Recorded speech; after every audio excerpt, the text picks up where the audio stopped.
Skip பண்ணாதீங்க. ரொம்ப முக்கியமான ஒரு வீடியோ. கொல்கத்தால ஒரு ஹாஸ்பிட்டல் ஒர்க் பண்ணி அங்கேயே படிக்கிற ஒரு சிஸ்டருக்கு அந்த இன்சிடென்ட் பற்றி நம்ம பேச போகிறோம். அவங்க வேலையெல்லாம் முடிச்சுட்டு அவங்க படிக்க வேண்டியதையும் முடிச்சுட்டு அவங்க என்ன பண்ணி ரெஸ்ட் எடுத்துருக்காங்க. அந்த டைம்ல வந்து சஞ்சய் ராய்னு சொல்லிட்டு ஒரு தெவிடியா புள்ளியால் தான் இது வந்து நடந்துக்குதுன்னு சொல்லிட்டு சொல்றாங்க. இந்த ரேப் ரொம்ப கொடூரமா இந்த ரேப் வந்து நடந்துக்குதுன்னு சொல்லிட்டு நானும் நியூஸ் எல்லாம் பார்த்தேன். எனக்கு தெரிஞ்ச ஒரு தகவல் வந்து உங்ககிட்ட நான் ஷேர் பண்ணிக்கிறேன். அவங்க உடம்பு எல்லா பார்ட்ஸ்லயும் வந்து பிளட் வந்து வெளில வந்து லீக் ஆகுதுன்னு சொல்லிட்டு சொல்லிக்கிறாங்க. அந்த செக்ஸுக்கு வந்து அவங்க கோஆபரேஷன் பண்ணலன்னு சொல்லிட்டு அவங்களோட இடுப்பு எலும்பு கழுத்து எலும்பு அதையும் உடைச்சிக்கிறாங்க. அப்புறம் வந்து அவங்க போட்டு இந்த ஸ்பெக்ல இருந்து அவங்க கண்ணுக்குள்ள உடைச்சு அது உள்ள போய் அது மூலியமா பிளட் வந்து சொல்லிடுறாங்க. அவங்க லிப்ஸை பைட் பண்ணிடுறாங்க, உடம்பு ஃபுல்லா பைட் பண்ணி ரொம்ப கொடூரமா பண்ணிடுறாங்க. இதை வந்து ஹாஸ்பிட்டல் சார்பா வந்து அவங்க பேரண்ட்ஸ்க்கு வந்து சொல்லிடுறாங்க. என்ன சொல்லிடுறாங்கன்னா, பொண்ணுக்கு வந்து உடம்பு சரியில்லை ஃபர்ஸ்ட் அப்படின்னு சொல்லிட்டு கால் பண்ணி சொல்லிடுறாங்க.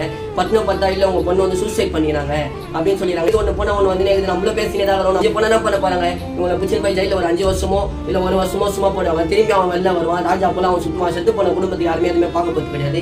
ஏழையோட வீட்டில் கை வச்சா மட்டும் இப்படி நடக்குது. கண்டிப்பா இதை ஒரு பெரிய இடத்துல கை வச்சா